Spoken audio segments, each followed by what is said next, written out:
Hey, how you doing? This is Kitch, and you are watching me play Factorio. We are currently not on the on-rails world. I've moved over to a creative test world just to kind of lay out the train system here that I've been working on just to see how it works. Give it a good testing. Just to kind of give you a tour of what is set up here. Over here, we've got loading stations where resources are being loaded up. Fish, steel, copper, iron, and coal. A couple of interesting little bits of Factorio mod trivia. The bulk rail loaders do not work with things like plates and other items. They only work with ores. So stuff like coal, iron ore, copper ore, stone. It says so right on the mod page. I did not read that, but it wasn't self-evident to me. But now I understand. That can only be used for those things. In other news, mini loaders can actually load trains.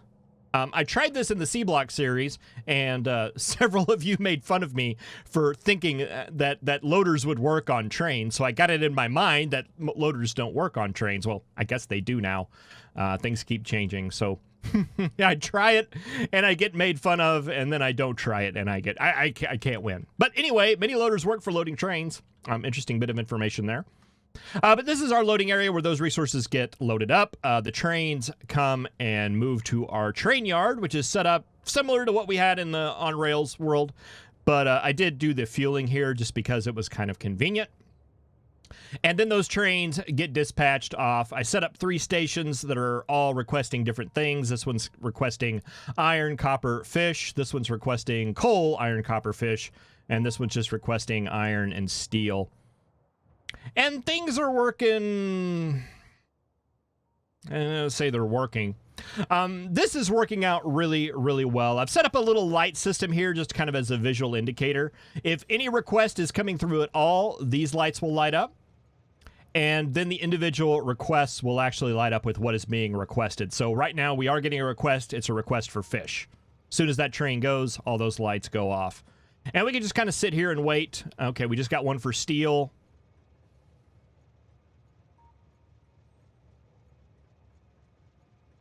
Apparently, the base is somewhat filled up right now. But that's okay. That's what we want. We want trains if they're not needed. Okay, there's another fish one. Okay, there's a coal one.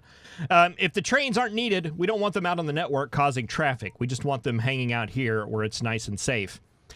And it's working out fairly well. I really like it. A couple of notes on some things that people have commented about. I realize the centralized area is going to cause a lot of traffic. But one thing I like about the centralized area is having a couple of things I like about the centralized area is that we have one counter right here that controls all these requests coming in. There's just one spot where all that information is kept. And if something were to happen, be it a biter attack or something that would mess up the logic, once we get everything fixed, in order to reset the system, all we have to do is clear out this counter, unhook this line, and then rehook this line. Actually, I would unhook the line, clear the counter, rehook this line right here, and everything is reset. I really, really like that about it. The other thing that I like about it is that these are full train cars, ready to go. These cars that are waiting right here. So as soon as we get the request, it's going out as it needs to. If I get a request over here, and I did it over here by the resources, and they were waiting at the resource lines. We'd get the one request, and the train would go. The next one, if there was another request, this train would have to wait to fill up before it would go off and fill that request. So right now, we can use that idle time to fill up the trains, and they can just wait back here. I mean, it's not something proven that would actually affect anything. It's just the way that it's working out in my mind. But, I mean, things are getting, nothing's getting lost here. Everything is looking pretty good on this side, on the dispatch side. So let's go ahead. We will roll the intro, and then we'll get into why this system completely and totally does not work.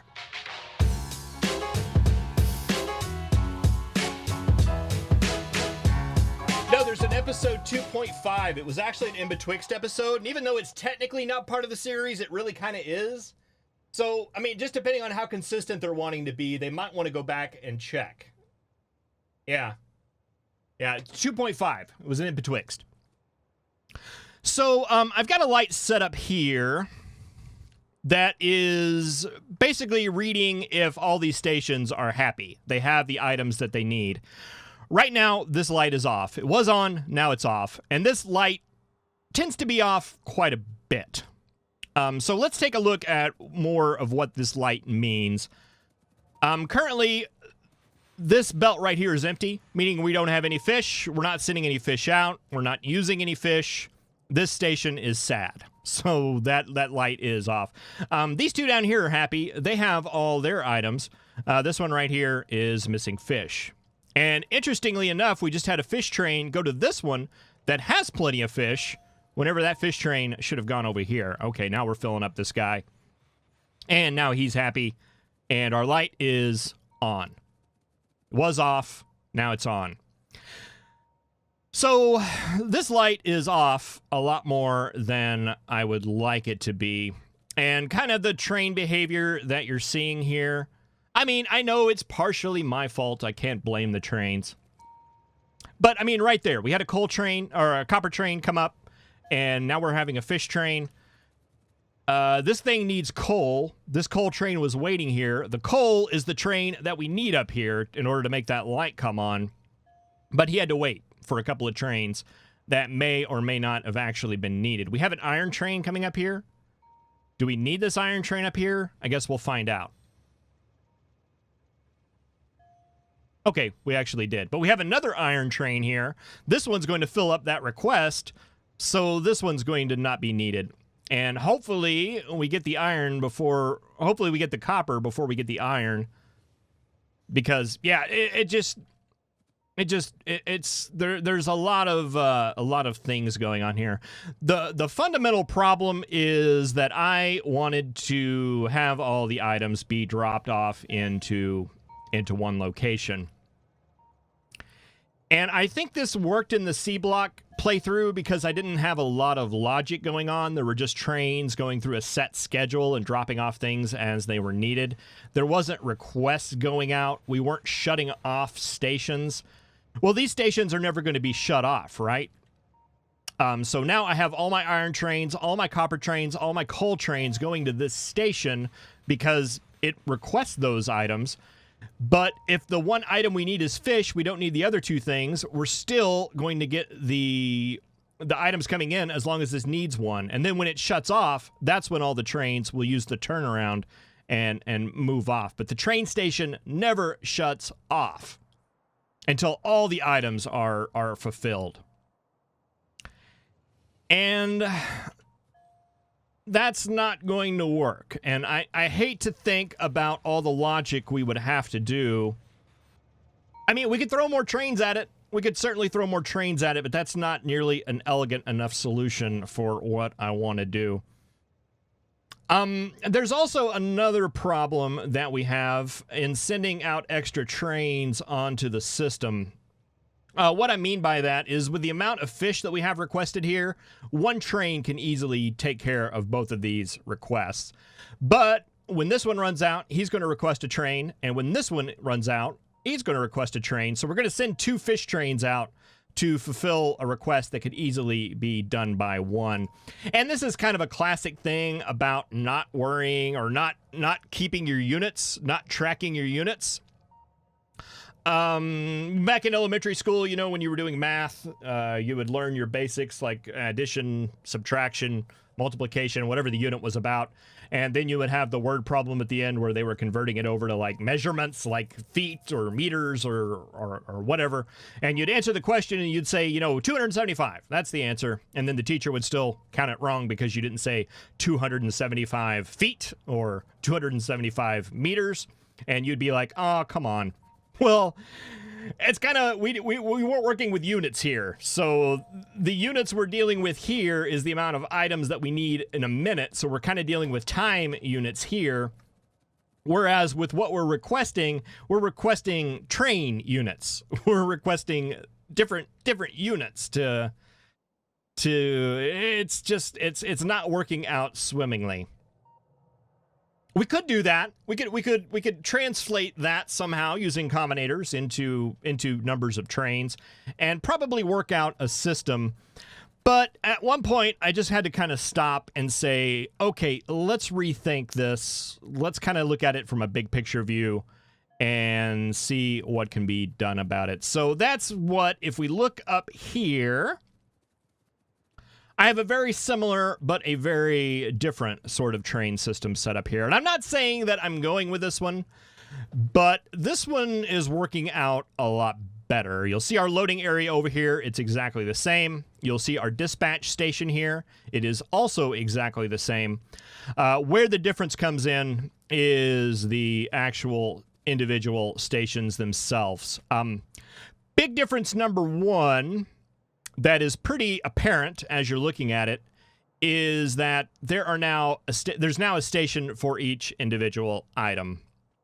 I do consider this a loss. One of the things that I wanted was to have one station for every single item. It was a criteria, but turns out I wasn't too concrete with that. I'm actually kind of fine with this. I think we had to end up doing this in another series as well. we got rid of that dream. But I think it works out really well kind of in the system I had in C Block, just kind of like below. But I don't think, being precise, I think it's working out a lot better, obviously, just by looking at how it's performing. Another big change is in the train schedules.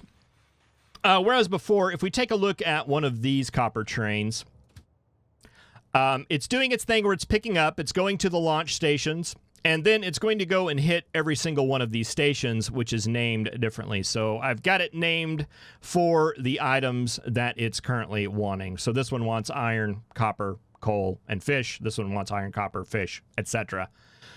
Well, as you'll notice up here, I'm actually sharing train names. So this one wants iron, this one wants iron, this one wants iron. I have 3 stations here that are named the exact same thing. This one wants fish, this one wants fish. They're named exactly the same thing. And while this one is traveling to every single station, these guys are... wrong area. Up here. Get up here with these trains, Kitch. These are only going to one of them. So even though I've only got one coal station, there's one here. If we take a look at, what are you? You're a fish. We've got a couple of fish stations. It's only going to one of those. Because one station is requesting that. I'm wanting a train, and I only want to send the train out to the one that's going to be open. Really, really, really profound there. All right, so another big change is in the circuitry. 1, you will notice that it is a lot fewer combinators. And 2, I'm going to go ahead and assume that there's probably more combinators than there technically need to be, because I'm not very good at optimization. But I am good. I'm not going to say good. I am capable of making something work.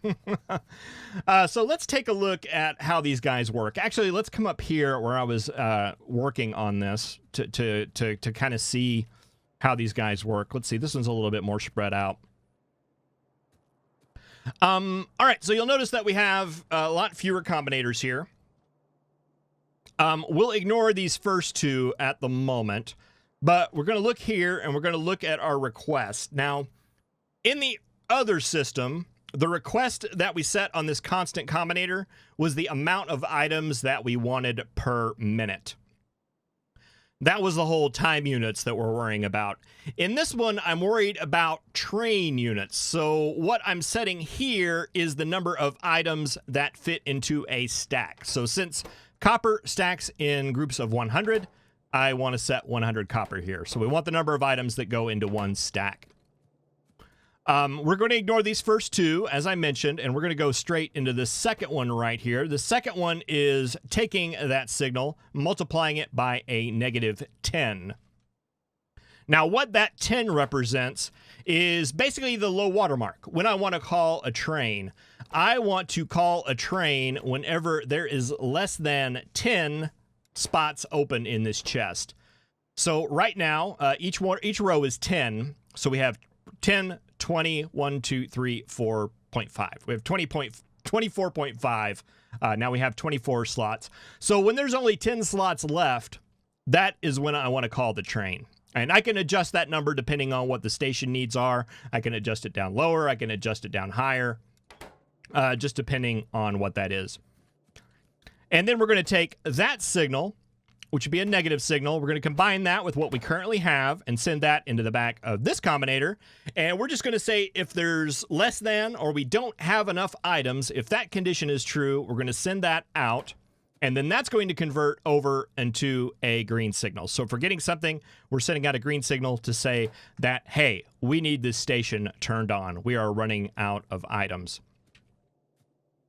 So these three combinators right here control the logic from the standpoint of how many items that we have. These two combinators here, this first one right here, we have our station set to read the stop train. That's going to send out a signal T, which is the ID of that train. And I am saying if there is a train in here, if we are getting that signal, just output that red signal to say that we have a train here. And then that's being sent into the back of this combinator, as well as our green signal is being sent into the back of this combinator. And I'm saying that if the green signal is greater than the red signal, output the green signal. Now, this is not a memory latch. It's just a straightforward operation. Now, what this does, primarily two things. If we run out of stuff, the green signal is going to come out. And if the green signal is not equal to 0, actually, I guess this could be greater than 0, that's going to turn the station on. But as soon as a train shows up, that's going to turn the station off. So now the station is off, and it's going to stay off until we get back down below that threshold again. As soon as we hit it, it's going to turn it back on, and as soon as the train pulls in, this station is going to turn itself off. Now, what that's going to do is, let's say I had a big giant need for a lot of copper and I sent like 3 copper trains and they all pull into this station since it's the first one. We're going to have 2 copper trains down here in the stacker and one's going to come up here. Well, it's going to come up here and it's going to shut the station off just as soon as it hits it. So that's going to be a signal for these 2 guys to use the turnaround and then go off to their next one. And it's been working out really well. Really well. So the idea, and another thing with the train schedules, just to be a little bit clear on what's happening here, all the trains are the same. They go to the pickup station, get a full cargo inventory, and the situation to leave is empty cargo inventory. That's the logic for all of these trains. You're going to go and you are just going to dump out your full car there. So we are literally requesting trains. I want a full train load. And using this right here, we know that we're actually getting a full train load. So these are requesting train cars full. And they're going to, a lot of the stations that we run into, they're not going to be used very often because a train load of copper ore or steel is going to last a very, very long time. But that's okay. That is perfectly fine. That's less traffic on the network. I like it. I like it. It's a lot simpler and works out fairly well. Now, there are another 2 combinators here. These are the 2 that I'm using to basically, I don't need these technically. We could remove these and it would be fine, provided that an iron train always gets to there. It's just the safety valve. It's reading the signal out of here and normalizing that down to 1. This is taking the train contents and I'm blocking out the signal T and just moving the train contents out.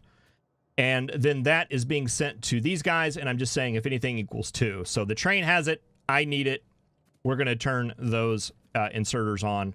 So if anything other than iron comes into this train stop, these inserters aren't going to work. It's just a little safety valve. So that's 1, 2, 3, 4, 5, 6, 7, 8 combinators to make that system work. Granted, it doesn't have exactly the feature set that the one down below does, but I think it works. I think it works, and I don't not like it. Why are you stuck here? This has happened quite a bit. None of the other trains do it. It's just the copper train.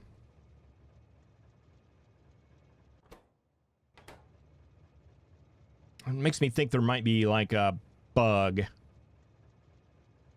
You're outputting that. You need those items. You're outputting that signal. Your output. Oh. The train ID is 112, and we have 112. And I'm saying that if it's not... So the copper signal coming through is equal to 112. It's doing a math operation. I'm not filtering that. Okay, that makes sense. I set this up thinking that I was going to block out the T signal, but I'm not. I'm just blocking out the value of the T signal. And since the copper is 112 and the T signal is 112, I'm blocking the copper signal as well. I just need this to be... That's coming from there. If it's greater than 0, output it. And that won't matter even if the T signal comes through, because we're never going to have a T set up here in the constant combinator to make those go. And no train's going to be carrying T's around. So that should work. Is that even needed? Yes, because we have to normalize it down to 1. All right, that's an easy fix. We just need to paste that down. It's just whenever you get a train that has an ID that matches, I guess, a multiple of your stack size. Boy, you mathematicians want to figure out the odds of that happening. It's got to be pretty low, right? All right, but that should work now. You're going to unload all of your stuff. Excellent. Silly. I like bugs like that. Those are fun bugs.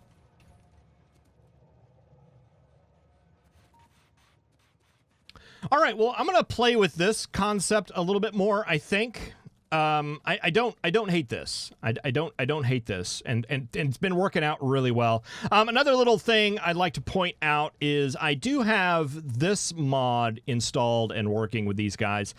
This is the train builder, and I never really got it set up and working, but I just kind of want to show it off right now. I'm not sure if I'm going to use it, but I really like it, and here's why, especially with this centralized depot setup. So the way it works is we send it train parts as well as train fuel to build the locomotives, and then I send it cargo wagon parts to build the cargo wagons, and it assembles a train, and it hangs out here in this depot area, in this train builder area, and you connect these up to a depot.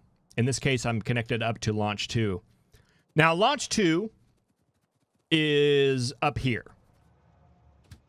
It's this train depot right here. So whenever these guys complete a train, that train, its whole idea is that it's going to come up here and then be launched to this area.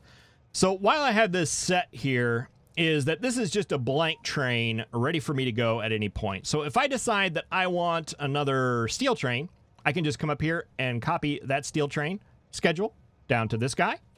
And I do need to set him, make sure that he goes to the load station first.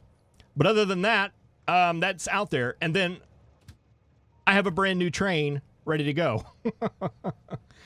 I have a brand new train here completely ready to go. So if I want a new iron train, I just set you. Make sure you go to the iron pickup station.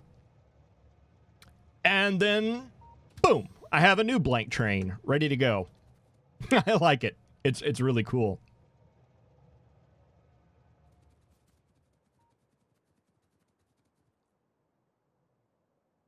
Another thing, just kind of looking at this, you'll notice that we have just a ton of trains just up here waiting. And as soon as I say that, of course, all the trains get released. We get a whole bunch of signals. But yeah, no, they just kind of hang out. And I don't have the light system set up, but I have been kind of coming and checking. These yellow belts coming out of these chests are just full, like, all the time. It has no problem keeping up. And it's kind of got me excited in that I think the 1-1 trains are going to work. We don't need to go and expand out all of the stations that we've already set up. So pretty happy about that as well.